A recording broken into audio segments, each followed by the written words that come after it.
Hello, everybody. What's up? I've got the first Game Changers interview here for the podcast. meL's joining us. I honestly don't think you need an introduction, meL, because I feel like you're kind of a pillar of the scene. You've been around forever in the Valorant community. And there's even sort of like you've got the kind of anime version of yourself that Riot made. You've been on the in the game, like you've been all over the place. So yeah, thanks for joining me today. I'm looking forward to chatting. How are you doing? I'm doing great. Thanks for asking. I'm coming off of a nice break here, a week after the finals of GC3. I'm feeling pretty refreshed and I'm feeling pretty ready to get back into things. Nice, yeah. What does a break normally look like for you, and how did you spend your break this time after I'm sure kind of being really hard on the grinds?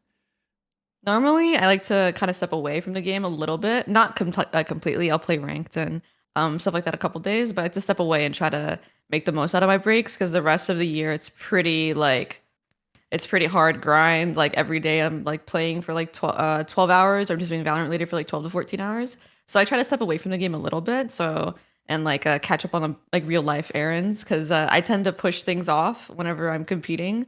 Very important things like taxes, even, or just getting like furniture, even, or like just even cleaning the house, like doing a whole like house clean, just like spending an entire day, just getting a lot of chores out of the way that I've been like pushing off since I was like busy during like the season. So I got to do that, which is not very riveting or fun, but I got to play on a Baldur's Gate with my boyfriend Roy, so that was fun.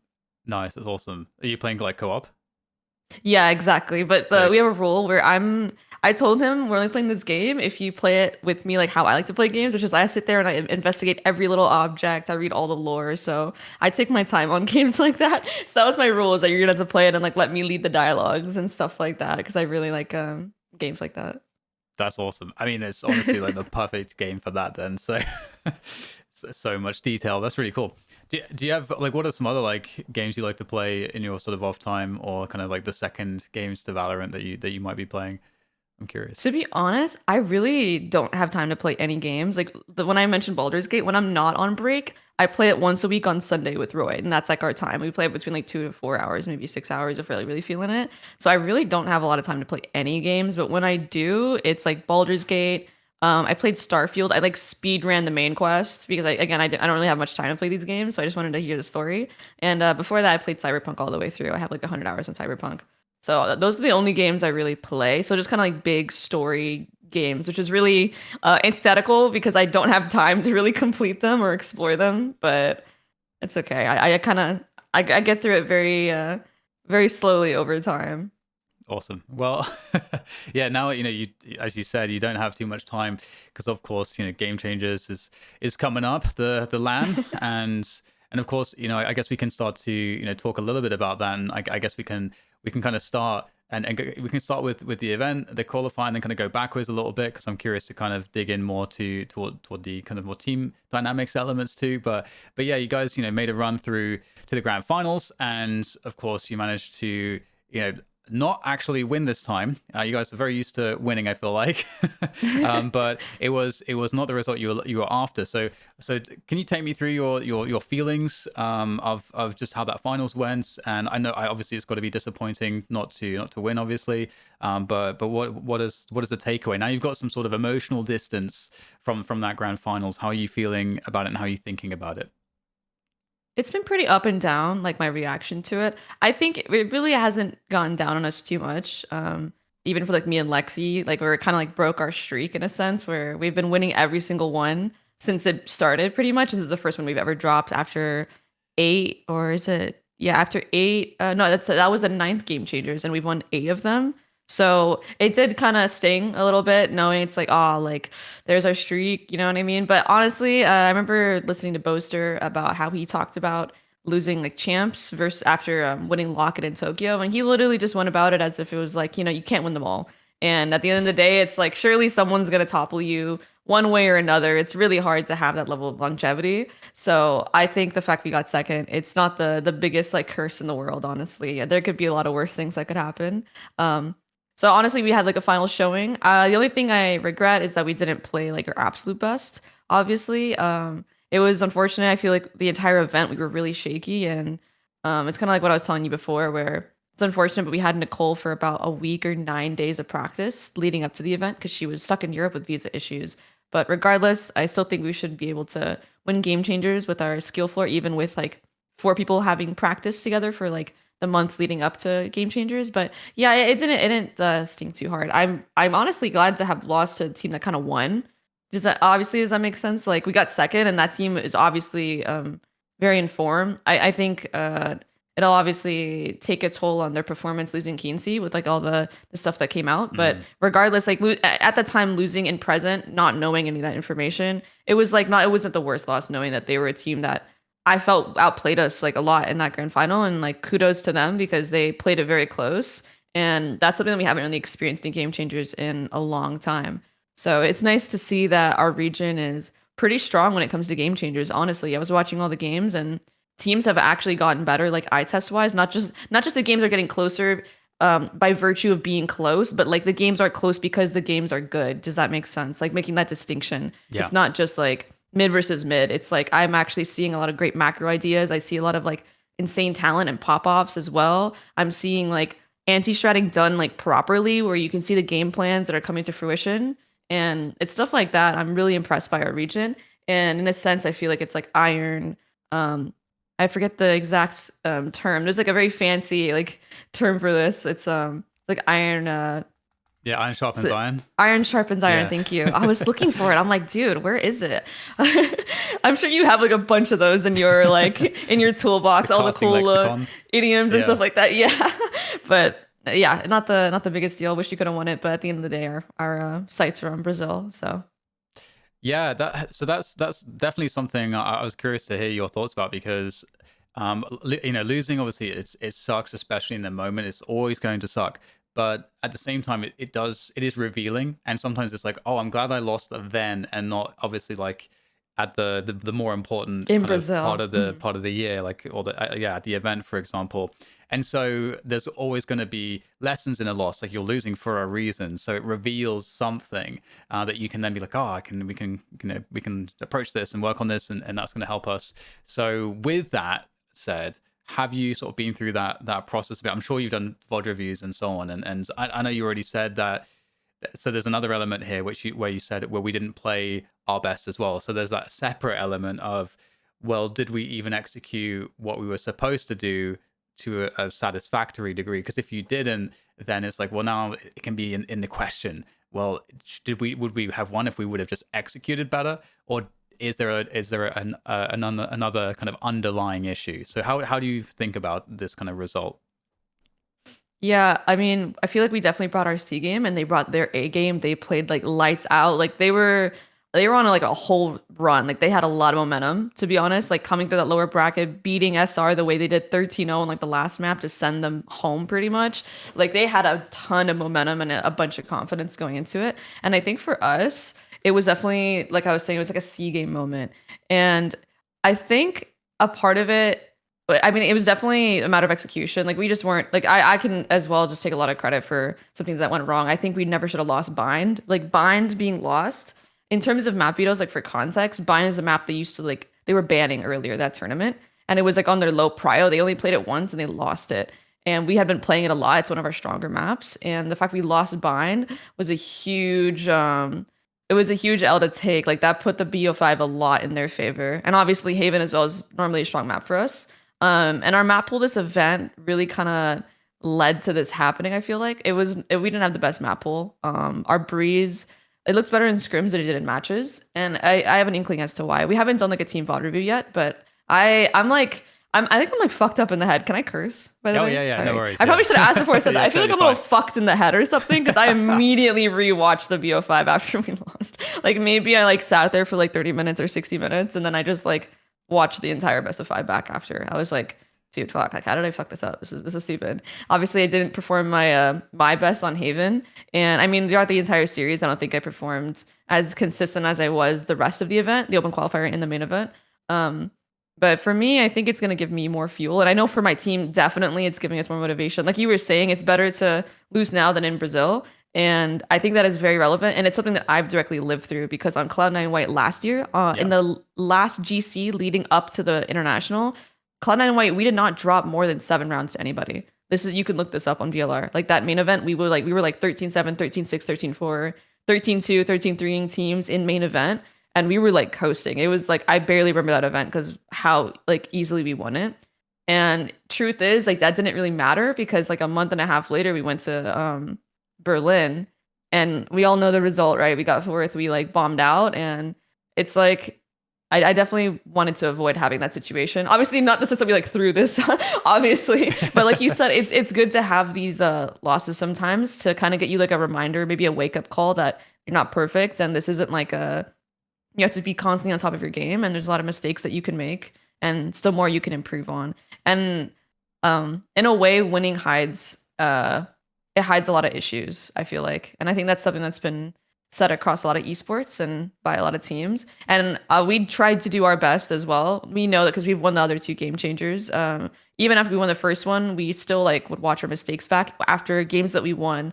I'm going on a ramble here, but versus DSG, we played them on Pearl and I think Haven. We ended up 2-0ing the series. I don't think we dropped more than like 8 rounds. But I remember like Effie's was not happy about that performance. I also was not happy about the performance when we had won a 2-0, right? And I remember watching the game back immediately. Literally the game ended. We got left the server out of Pearl. Boom, I'm watching the Pearl VOD back like right after. And I was just like really frustrated because I feel like I wasn't calling very well. And so we do try our best to still be like pretty critical of ourselves and hard on ourselves even when we win. But everyone has blind spots, so maybe like losing this wasn't the worst thing in the world, and it's giving us a lot of drive and it's giving us a lot of footage to look at in terms of where to improve and where our weaknesses lie. Yeah, it's really interesting, and I love that you brought up the last year, what happened last year with game changers and sort of Yeah. breezing through, and then kind of getting to that final event and kind of struggling to get the result you're looking for. Were there any other like big takeaways from that experience that like now you're thinking, okay, we need to avoid this thing from happening, or I need to kind of keep ourselves focused in this way because of that experience specifically? From Berlin, yeah, there's a lot of takeaways. I think there's takeaways out of the game, in the game. There's actually so much I learned from Berlin. That honestly, when I look back, it's like it made me into the person I am now, that I could be like a good fit for my team because of everything I learned. Oh my God, it's such a list. I won't go into like a lot of it because some of it's like not trade secret, but some things I want to like keep private. But even as it pertains to like gameplay and like especially calling wise, and IGLing out of the game, and kind of putting my foot down on some things and making sure that like my voice is heard. And I think another big part of it too would be, sorry, I'm trying to think about how in depth I want to go with this. Hmm. I think for me, what we're gonna do going forward is I felt a lot of like anti-stratting in this event. Like it was definitely felt. And like in other GCs, I could feel it, but maybe like the other team wasn't executing it. Cause that's a whole thing entirely. People don't realize that like you can anti-strat and the coaches can make like a whole draft for you, right? They can tell you like they can have a scouting report, they can tell you exactly what they do, they can give you like solutions. But if you don't execute it in the game, there's like no point. And the execution is actually harder than it looks, in all honesty. Like I don't think we're the best team at anti-stratting currently. I don't think that's ever going to be like a huge focus for us either. Like we're a team that likes to play our way and like force teams to adjust to us. You know what I mean? We're not like the team that'll have like every little tell mapped out and then every little anti. But I could tell that there were teams this main event that were definitely doing that. And I knew it from the get-go. I was like, whoa, okay, this I can feel it right now. And so having to play completely differently. And I think there was an aspect of it too in the EG finals games, because I've worked with Joby before. He trialed for Cloud9 White a long time back. I really liked him as a coach, actually. Shout out to Joby. That guy's my goat. Really appreciate the passion and love and work that he puts into the game. EG has a great coach in him.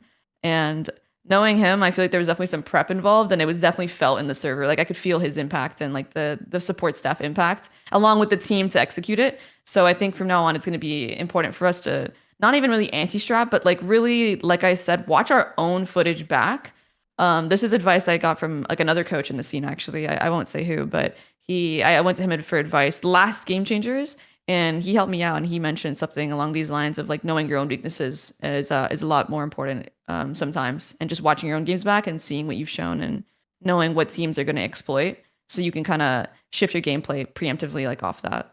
or be able to recognize when it's going wrong and knowing when to like bring in your other setups and your other ideas. Sorry, I went on like another tangent. I don't even know if I Oh, you're answered the totally fine. I question love it. properly. No, I'm all about it. No, I mean it's also really interesting too because it's kind of hard to place yourself in the minds of your opponents sometimes when you're looking at your own game. It can be something, especially if you've built everything. You kind of you kind of feel like you know where the weaknesses might already be, but it is like another thing entirely to kind of like watch it back, and it's like a skill to understand how might another team actually try to exploit this if I can place myself in their context. And it is also hard in this game because you don't know what comps people might necessarily run.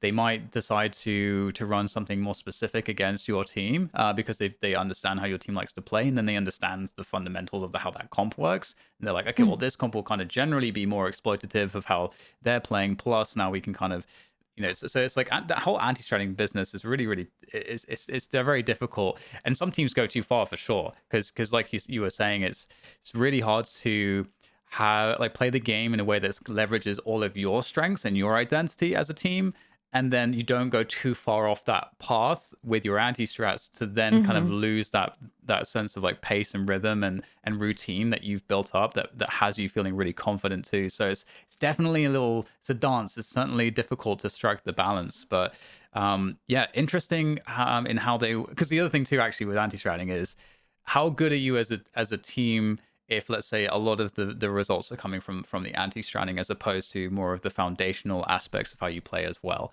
Like, you'll probably be able to go through a bracket. Not if if you're really good at leveraging your strengths, you'll be able to go through like a really like arduous open bracket and be just fine. Whereas some Hmm. teams might have to rely more on some of those more gimmicky approaches. But at the super elite level, if you've got good coaching staff, it's definitely something you can exploit. But with your team, are you looking at more of this yourself going into the LAN, because you're going to be playing against teams you don't have as much experience against? So what has your approach been for that in the past, and has it changed? Well, my approach so far leading up to this year is and I'm not necessarily whenever I sit down and I prep, I'm not necessarily like doing hard anti strats, kind of like you were saying, because it is really intensive and it requires like not just going through one VOD of their map, but like every VOD of their map. And I just simply like I don't have the time for it after. Like I need to keep it my individual form. But what I do currently is after the matches when I'm playing GC, like that night, I'll be up till like 2 a.m. watching like their games and like doing like basic prep, which is just like noting down like, things that they like to do. And I won't go into detail so teams don't think like I'm, what I mean? They don't know You're leaking. everything that I know Yeah. about, they know what I know, what they know, you Yeah, know what I yeah. mean? But I will sit and prep for until like 2 a.m. and I'll probably start around like 11 or 10, like 12 latest, and just like skim through some VODs of theirs. And then the day of, I'll wake up and I'll hop on 1 to 2 hours before our call time is. I say call time like I'm a production. Whenever practice starts or whenever we're all supposed to get on our PCs before the tournament, I'll be on like 1 to 2 hours before, and I'll watch some of the maps I missed, or I'll rewatch some of the maps I watched last night and go over my notes again to make sure I know what I'm gonna do. And I have like a good idea of like what exactly I'm gonna call in the moment when I see certain things, either on defense or attack, like just quick solutions on the fly. I think like prep doesn't have to be super intensive. It can be something as basic as like, okay, like they take a lobby control like this. So if I see this in the game, it's supposed to like prep is supposed to like take that the thinking how do I even say this? Just like shortcut the thinking a bit, so You you're a bit shortcut more without having to think of automatic. it in the moment and Yeah. adjust. You get that advantage of having the games watched before. So if like, okay, I see this A lobby control, I can counter it with this util. Like we can actually play retake. We can get garage control first and then come back take A lobby, or we can take A lobby faster and get ahead of their util. So just like stuff like that. So I don't have to think about it in the moment, because sometimes, and it really only applies to teams that run like funny comps or they play a map like weird or like not standard. Because if a team is playing pretty standard, I normally just I watch that VOD in 2x and I'm just like looking for any like ult plays more than anything. Because if they're playing standard, we've had so many reps and scrims playing against teams that play like that. Um, so it's pretty normal. But that's what I do currently. I think going forward, I'm gonna be doing a lot more, like I said, seeing what we've shown and like what our weaknesses are. And it is kind of like what you said, where I was watching you, I think, interview with Ethan, and Ethan was talking about how you guys were discussing how it's hard to see and understand other teams' systems from the outside. Like it is really hard, and I think the coaching staff that is able to get a good idea of it have a lot of people working on it and like hours and hours of skimming through not just one VOD but every fucking VOD because like you don't sometimes you don't end up showing everything you do in practice because there's not enough rounds, right? Yeah. Or like you win too fast or like they're losing, you're not like executing it properly, and stuff like that I think is going to be out of my reach. But I think looking at seeing at what our weaknesses are is probably going to be a big part of going into Brazil. Yeah, you may not have spent that much time like thinking about the teams that are now, of course, qualified. I don't know how much you keep on top of the scene more internationally, but are there like which teams have you been the most impressed with? If you have been kind of keeping your eye on some stuff, of course, obviously, G2 goes and obviously they won last time, and they're obviously like a very strong lineup, so that might be an obvious answer, but who kind of catches your eye the most of the competition that you'll be up against? The competition this year is actually pretty insane. I'm not gonna lie. Game Changers is actually hype, like hella hype this year compared to last year. Like I do have like my finger on the pulse of things a little bit. I don't have like in-depth VOD reviews, but I was doing some VOD reviews of some teams last week just because I just was decided to do some GC specific VOD review and just kind of give my insight on teams that haven't made it to Brazil. But as a result, after stream, I would skim through like the teams that have been to Brazil, and I think BBL is a team I look forward to playing. Obviously, G2 goes and it goes without saying, but SMG I think is in pretty good form right now, and I think that they're the APAC team by the way, and they're kind of like an APAC like super team, and they've went like 33-0 and they've dropped like what 3 or 4 maps the entire year, so kind of like a similar trajectory to us, except they've won they haven't gotten second, they've won all their GCs because it's win it or die pretty much. You don't qual to Brazil unless you win in Damn. APAC. And so they've had a pretty intense like qualification process. Last year, some of the players that were on this team, it was the same thing last year, where you need to win all of them. They won all of them except for the last one, and so now they're finally getting to go to Brazil after winning like the last one. And I think they're definitely somehow there's this sleeper pick. They shouldn't be a sleeper pick. They should definitely be rated properly. But I've watched their games and they're pretty impressive, and I'd love to play them as well. I think every team at this event like has dropped maps in series though, and that actually makes teams more scary in my opinion. Not that like not to say that we're scared, but I'm saying as a spectator when you're watching the event is more competitive because I feel like when you see these people drop maps, like they're going to do the exact same thing we're doing, right? They're not going to be complacent. They're going to look at their mistakes and they're going to analyze what's going on. Like infamously, G2 goes in was like last seed in their group, but I was the one on my stream. Like people are coming into my stream saying, "Oh, G2 goes in wash," and I was the one being like, "No, no, no! Like you guys are getting this twisted. Don't let this fool you. Like this is actually exactly where teams like kind of want to be in a sense where you're losing, but you don't have anything to lose because you're already qualified."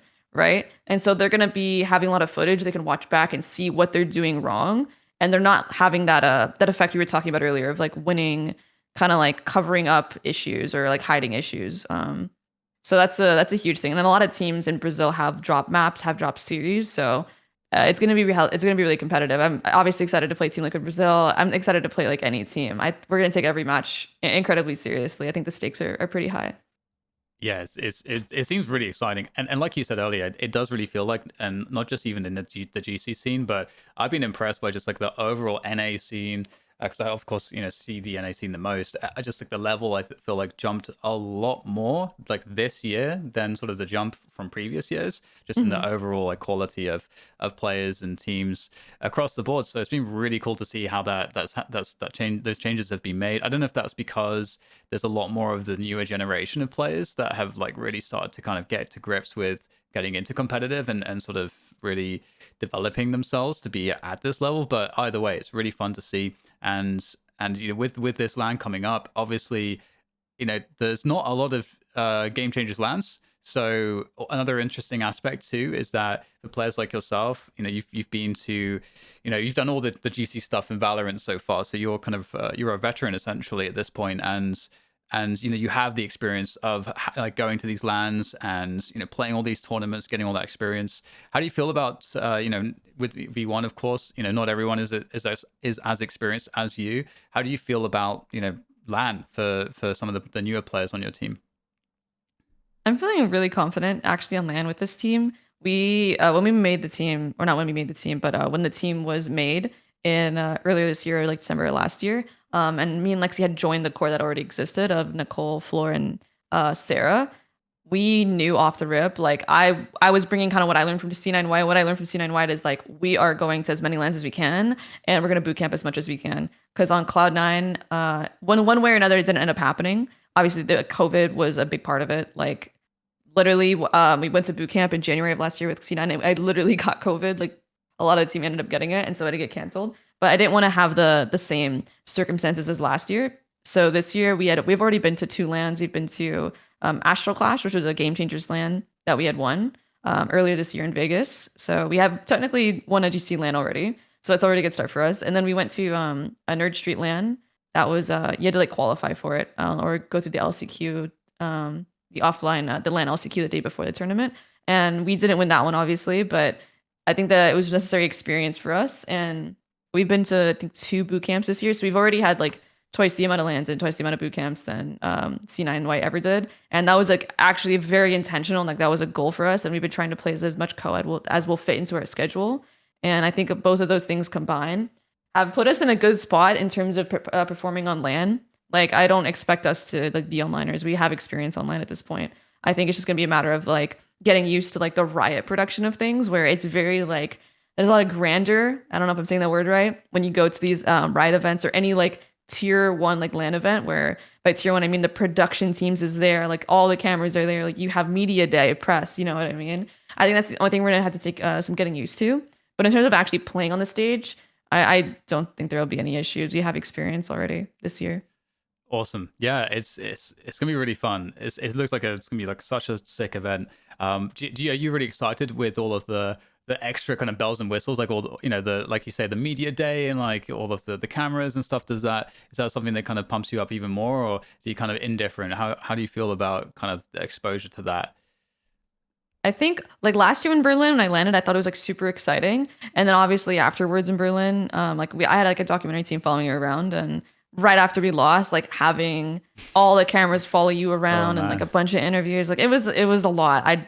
And in that moment I did not enjoy it and I disliked it very much. But Yeah. thinking about like unless you lose, like it is actually really exciting for me. Like I'm pretty excited. Like the content that Riot puts out and like the media they put out is like unmatched. It is always insane. I remember last year doing the shoots and I was watching it back and I was just blown away by the trailers every day. Like it was incredible. They made us look so like badass and cool, but meanwhile I'm just sitting there like just sitting there while they take pictures and videos of me. I wasn't even they just do like all the hard carrying for me, it feels like. So I'm actually really excited. The only time where it's a bit meh is like when you lose, obviously. So maybe let's try not doing that this time around. Yes, yeah, like the post-loss depression, and like the last thing you want is Yeah. other people are Bunch of like even cameras in your talking to you, face. let alone the Yeah. cameras. Oh man. Mhm. Well, with that said, the experience is definitely one thing with LAN and so on. But like you say, with the grandiosity of this like massive event and all of these extra added pressures, and I guess maybe to some extent, for you now, you're going into that thinking, okay, I don't want the same thing to repeat that happened last year, where we felt like we were really good, and then we felt like we underdelivered. So, do you also have extra support that you have with your team in, let's say, performance coaching, or maybe there's some people helping you to have maybe more systems or tools in place or things to basically help you, like performance coach? Do you have someone like that can help you? Yeah, throughout the year, I'm pretty sure version 1 has like a contract with Oh yeah, Adamus, Adamus. yeah. Yeah, I don't know if I'm pronouncing it right. I So think it's we've Adamas, had yeah. access. Yeah, we've had access to those resources like throughout the year. And it's honestly when it comes to that, it's up to the players to make the use of them. I personally like on occasion I used to like hit up Coach Kona, but mostly I've just been kind of like hitting the gym a lot. I've like me personally, I've done so much like research on this stuff since becoming like a pro player like 2 years ago. Like I've watched a bunch of podcasts. Not even just like with sports psychology, but even dabbling in the sports psychology. I've watched you and I think is it Rafa Yeah, from yeah, Quake? Shane, Yeah, yeah. I've watched your interviews with him like extensively, and like I'll try to watch a lot of podcasts with people that are like the top 1% in their sport or like winners in their sport or esport. And typically they tend to talk about things that are whether they know it or not are sports psychology like adjacent and things that I can like that I can glean for myself.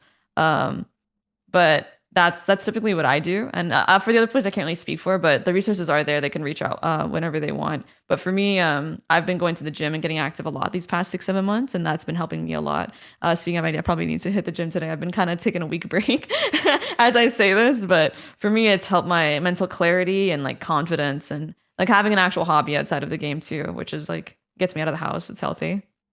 That's awesome. Yeah, I definitely also advocate that to anyone. It's just like you can't go wrong with it. It's like, what is the most effective thing for depression and anxiety? Well, it's exercise and Yeah, sleep. exactly. It's like just more so than anything else. It's definitely huge. Um, that's great. That's really awesome that you're making some of those changes. It's funny actually. I just recorded a podcast with Ryan from Adamas right before this. I was speaking Oh, with him. really? Yeah, because Ryan and I are friends, and I wanted to kind of like bring more content that's kind of more behind the scenes from these performance coaches as to like what is team culture? How do you effectuate kind of like positive changes on teams by implementing it? How do you do all these different things? So I've been trying to like talk more and more to these individuals, and hopefully Rafa again. I've been talking to him too. But we want to do a follow up. So Yes, I will be there for that. I will be the he's first amazing. comment, Noti Bell on.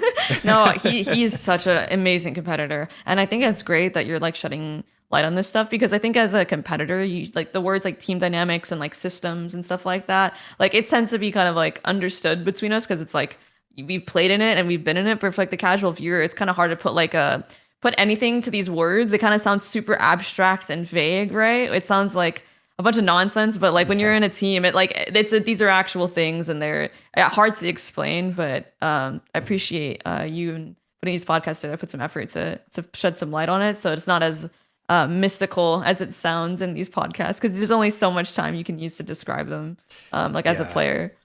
Yeah, and it's hard to articulate this stuff. It's like they're big topics, and it's definitely a challenge. But there's loads of cool little gems in there, like you were saying about just like listening to some of the top 1%, like listening to Rafa. You'll see some of these themes pop up, and it's really cool to hear what kind of makes people tick who are at that level of play. So it's great to hear that your team is working with Animas. I think they're amazing. And all the work that I've seen them do and all the chats I've had with them, they're really really good.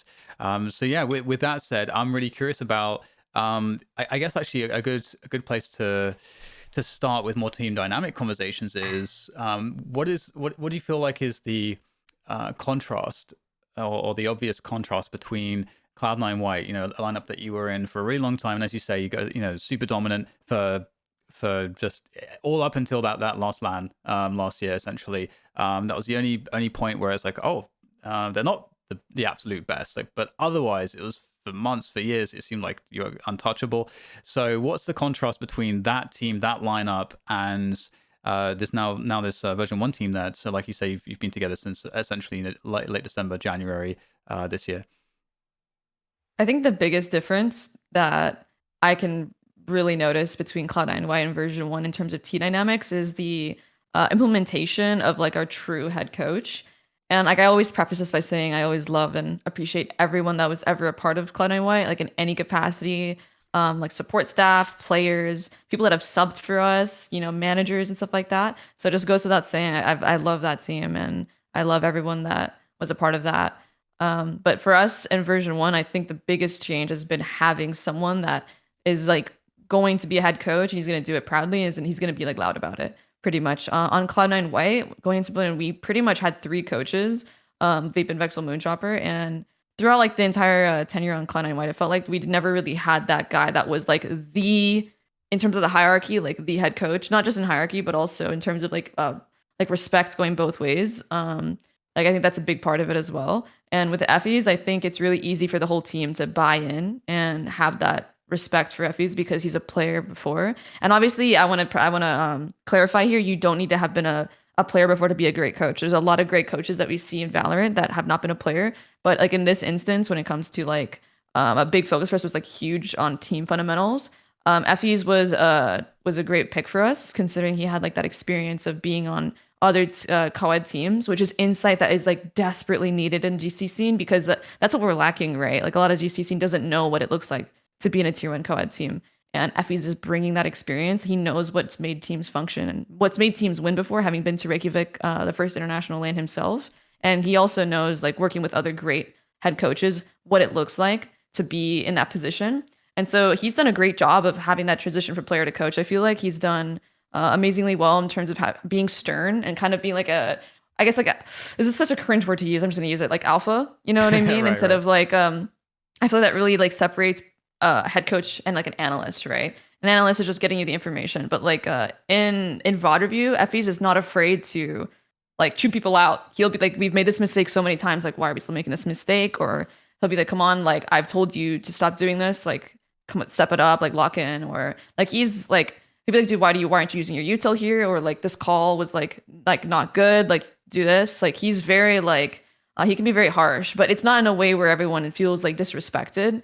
Like we all want to improve and get better, and that drives us. And he's like a when he speaks to us like this and he does the things he does, it's like a shortcut. It's like the fastest way we can improve is by like the way he's doing it and the way he says it. And of course, I'm not gonna paint this as like he's always yelling at us in VOD review. I'm definitely like exaggerating. He doesn't sound very mean at all, really. He sounds pretty chill most of the time, actually. He very rarely gets like truly upset or mad. Um, but it's just a matter of how he holds himself and how that affects the team. And everyone has a shit ton of respect for him, and he's not afraid to like be the dominant voice in the team, which I think was something that was lacking on C9 White, just a virtue of having so many coaches, right? And it was like so close to the event when we picked them up that there wasn't really time to figure out that dynamic. And there's a lot of cooks in the kitchen, right? When you have three coaches and like IGL, so it's nice to have it kind of consolidated, just in terms of like having a head coach. And me and Effie's and I collaborate quite a lot. Like we have a pretty close relationship, and I'm always messaging him about like what we can do differently or do better, and what our approach is going to be on XYZ map, and what's been struggling for us and stuff like that. So it's been really refreshing. I think that's like the first thing that always comes to mind when I think about the difference between these two teams.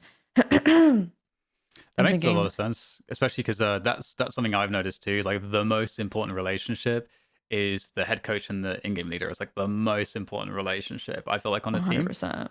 And if there is any sort of disconnect there, there's a differing of vision, or just like it's just not that the if there's a situation where you're not on the same page, it can be super damaging because it's leadership of the team. Everyone is going to be following that leadership in the game and outside of the game, and Effie's is going to hand it to you outside of a timeout to run things according to the vision that you created with Effie's. I would assume that's kind of how I've interpreted this relationship, and it seems so important. So it's really cool that you're talking about that, because I was going to ask about Effie's as well, and it sounds like he's doing a good job with that leadership of like holding you accountable to the values that you've decided as a team, like the standards you decided as a team. Really important stuff. So with all of that, it's really cool as well, because I feel like you've been in a spotlight your career, for really ever since the beginning, and so it's really cool to see the evolution that you're going through as a player and as a caller and through these different teams. What's been like the most valuable experience so far with version 1? I mean, getting to work with this group of girls has been like the best experience of my career so far. They're all super willing to learn. I mention it every time, but like their lack of egos is like it's mind-boggling to me, considering all these players have been a part of like they've been like the carry of their team essentially on their previous GC rosters. Like Sarah was always top fragging, Nicole was always top fragging. Floor, obviously, everyone like knew Floor. She was incredible. And obviously, there's a sense of like the support players like make up the team as well. But you watch those games, they were popping off. Like they were doing shit that they should not be getting away with. And so when you bring those players into a team, it's almost like a meme across all sports of like, okay, now you're gonna have a bunch of egos, and this isn't actually gonna work, even though on paper it should. But I've been really lucky to work with these girls, and they've been like a joy to work with. They've been easy to talk to in and out of game. They've been easy to deliver feedback to and stuff like that. It's like it wasn't just like a honeymoon period. It's been something throughout the year, and like keeping that energy throughout the year makes my job way easier. It makes Effie's job way easier. I won't say obviously we weren't without our faults, but like just being able to work with people that come up to practice and have that mindset of improving and are open to feedback is great. I think on this team specifically, the difference between this and C9 White was there is kind of like a hierarchy that I wasn't really used to, because it's something that we didn't have on Cloud9, because on Cloud9 we all came from like the bottom together, right? Like we were on Magical together, and like we made like one roster change ever. And so majority of the team had been together for so long that it was very much like I was learning how to IGL and stuff like that, like how to be a good leader. And I wasn't the best leader IGL back in Magical, and it was something that I've had to learn. And we were all kind of on the same footing, which I'm not saying which one is better or worse, but for me on version 1 now, there is a very like true hierarchy, and I feel like it helps the team function. It's like a well-oiled machine. Like the obviously at the very top there's Effie's, underneath there's like me, and then there's Lexi, and then like the rest of the team, just purely off of like veteranship and like experience.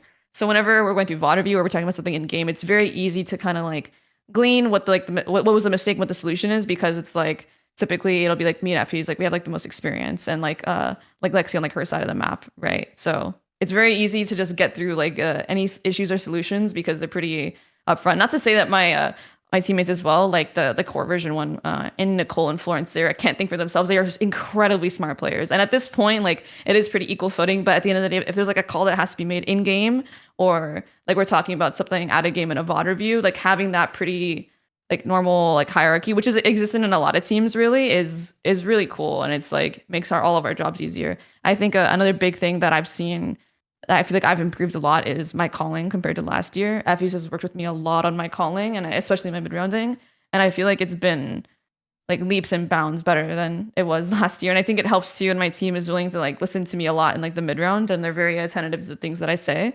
We have like a bunch of keywords that help out too. But if you just do the excuse me, if you just do the eye test and look at my calling last year compared to this year, I think it's like night and day difference. And I owe a lot of it to my team for giving me the feedback, and to Effie's as well for working with me so closely on it. That does sound like a lot better, because I can totally understand what you're saying with like Cloud9 White, things feeling maybe a little too flat in terms of the structure of the team, I suppose, in terms of that like hierarchy. It's not to say that you're, like this dominating force, the dictator, Right. Yeah. or something, Exactly. but I think it is like a really key point. I think it's why a lot of these rosters work quite well, just inherently off of, okay, we've got a couple of veterans, then we've got a couple of newer players. It's like it's really easy to kind of set up that authority, and because it's authority is kind of more easily given to the veterans, and the veterans are going to want to take the authority because they have the experience. It's kind of a natural thing for sure.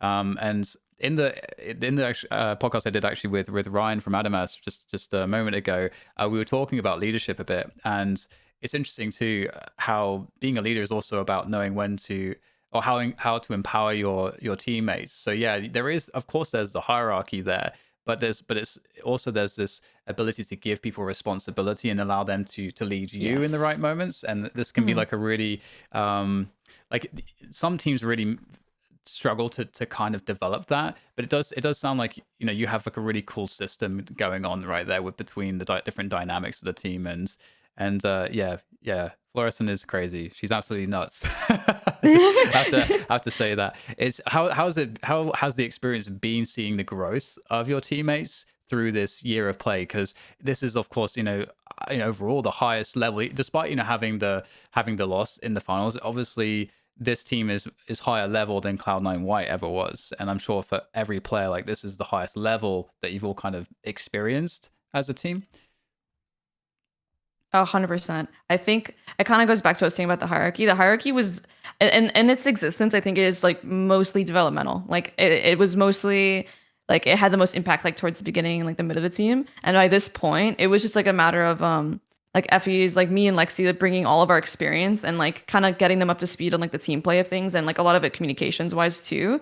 And like after like that developmental process, the hierarchy, it matters like less and less as time goes on. It obviously still exists for like some purposes, but it especially matters very early on. And like they were all very, very willing to like learn.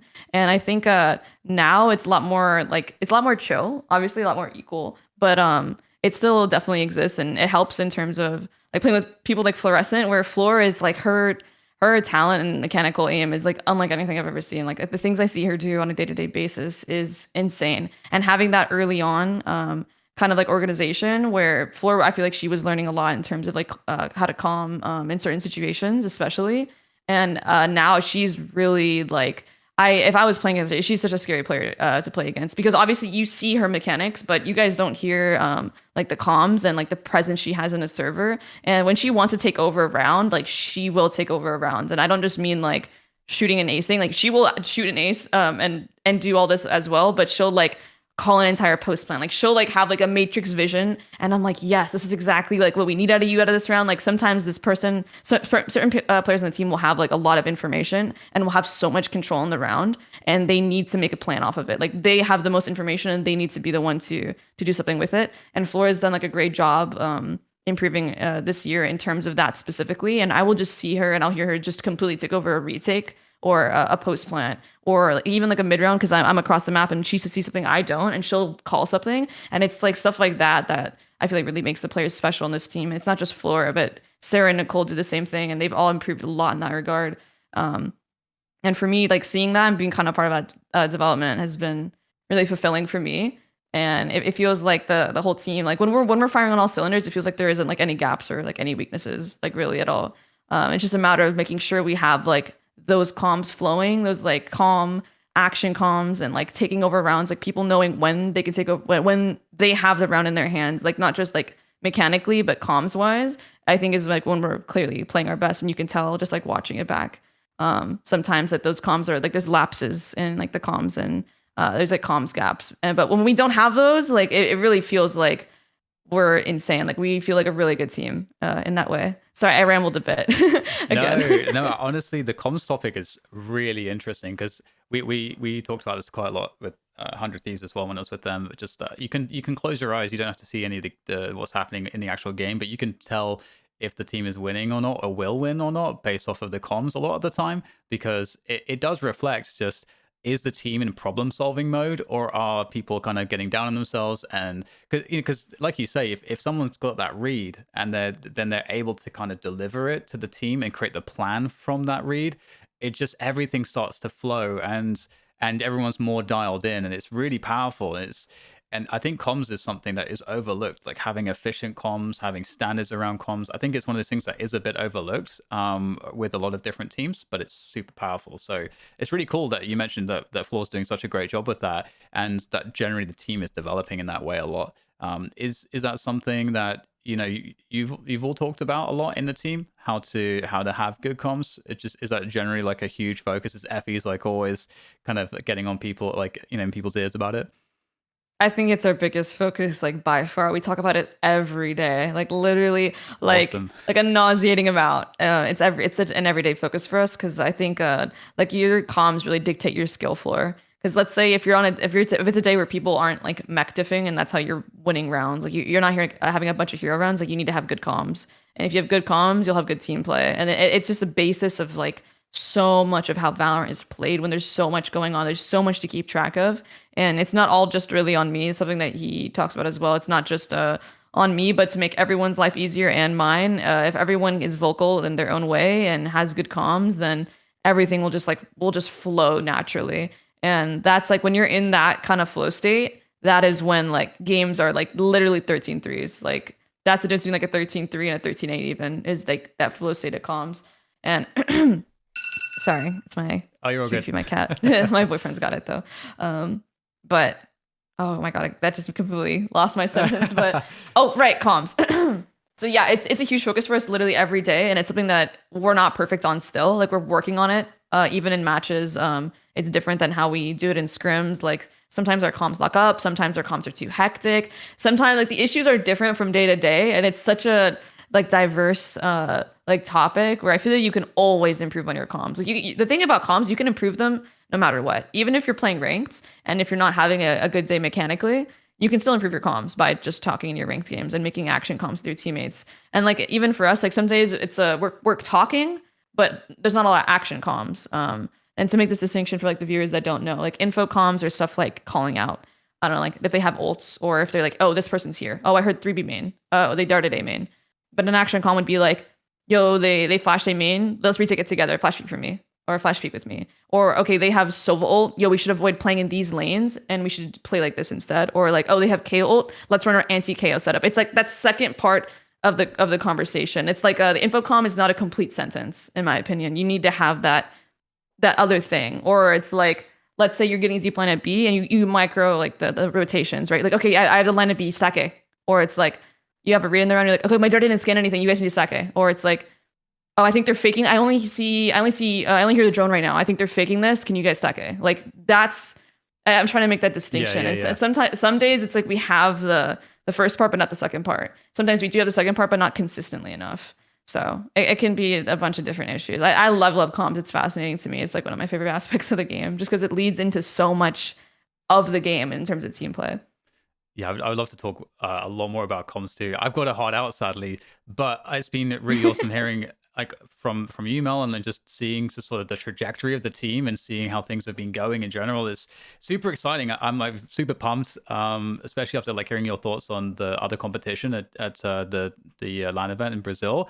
What are what's your team up to in the lead up to that? Are you just going to be grinding? What can people expect from you? Are you going to be streaming at all? Yeah, I'll be streaming a lot more, less towards the event. We're gonna be boot camping in Brazil, so that's gonna be fun, and we're gonna be playing two code events before then as well. So really looking forward to how we play in those code events, and specifically looking to our boot camp. I've never boot camped in another country. I've never been to even Brazil, so I know my team's really pumped for that. I think that's gonna hopefully give us the edge we need to win Brazil. Hopefully. Amazing. Amazing. Yeah, I can't wait. I can't wait. All right. Thanks so much for sitting down and chatting for about an hour today. I will have to catch up with you again later so I can get the updates. Cheers, Mel. Yeah, thank you.